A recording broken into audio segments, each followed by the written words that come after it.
Yesterday, President Trump, he pardoned ex-Army First Lieutenant Michael Bahena, who was convicted in 2009 of killing a suspected al-Qaeda terrorist in Iraq. Bahena originally received a sentence of 25 years in prison for unpremeditated murder in a combat zone, but there were concerns about how the trial court addressed his self-defense claim, and in announcing the pardon, the White House press secretary Sarah Sanders mentioned broad support from Bahena, saying, quote, from the military, Oklahoma elected officials, the public. He's now here to tell his story in his own words and react to today's news, along with his parents, Vicki and Scott. Good to see you all. Let me start, if you don't mind. You know, you were, Michael, you wanted to serve your country, correct? That's correct. Okay, and you found yourself in a situation where you were managing a 17-man platoon and an IED went off and killed 4 people, 2 of them yours. That's correct. And how many were injured? There was 5 injured. 5 people injured. 2 lost their lives. 2 others lost their lives. You read the intelligence, which was your job, and you heard about an al-Qaeda operative named Ali Mansour, correct? That's correct. And you worked with a local sheikh and you brought him into custody, correct? Yes. And Mansour was then ordered released by the Army, and your commander told you to transport the guy home, right? Yes. And you did a field interrogation of Mr. Mansour, right? I did. And in the process of that, even with an interpreter with you, during the interrogation, Mansour tried to get your weapon. That's right. And you, fearing for your life, killed him. That's right. Okay. The odds are pretty high that he was the al-Qaeda explosive deliverer? Yes. And so now prosecutors, as I understand it, during your court-martial, they had exculpatory evidence that they built. They never told your defense lawyers that they had hired a forensic expert.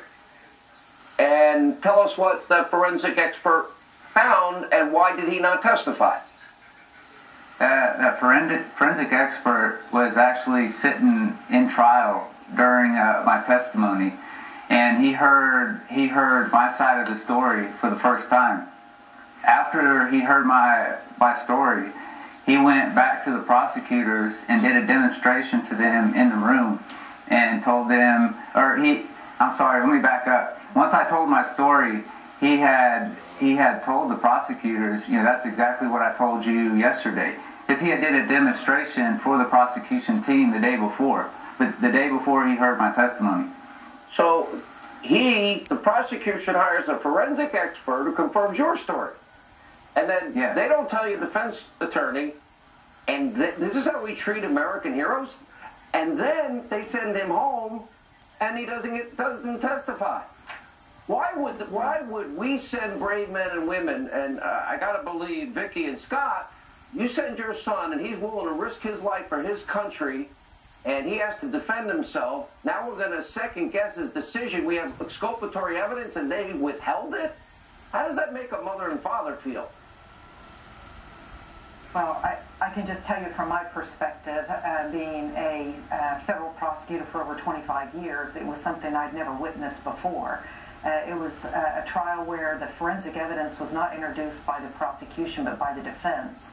It was withheld on purpose, ma'am, with all due respect. I'm going to be a little more blunt.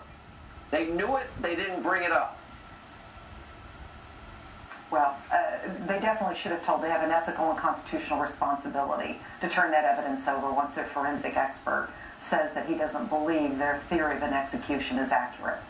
And Scott, as the father of Michael, an American hero, I got to imagine your son in Leavenworth for 5 years for something that he was unjustly convicted of.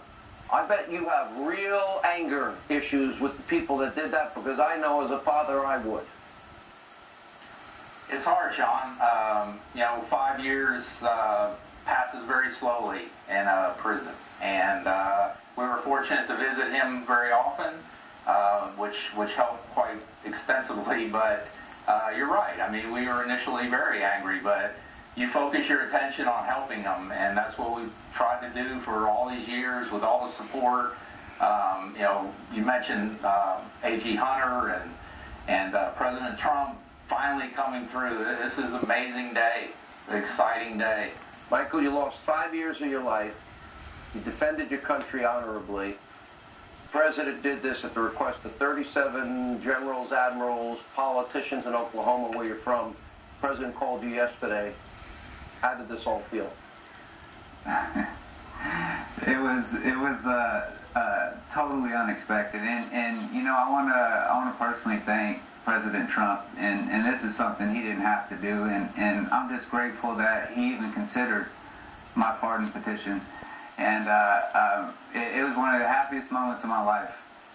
I agree, and I hope that every single case that we had, these rules of engagement, and these guys I want every case reviewed. Every single case. Welcome home, soldier. Thank you for serving your country, and your mom and dad, you guys have an unbelievable son, and what loving parents you are. I'm glad it worked out right. Sorry you went through all that.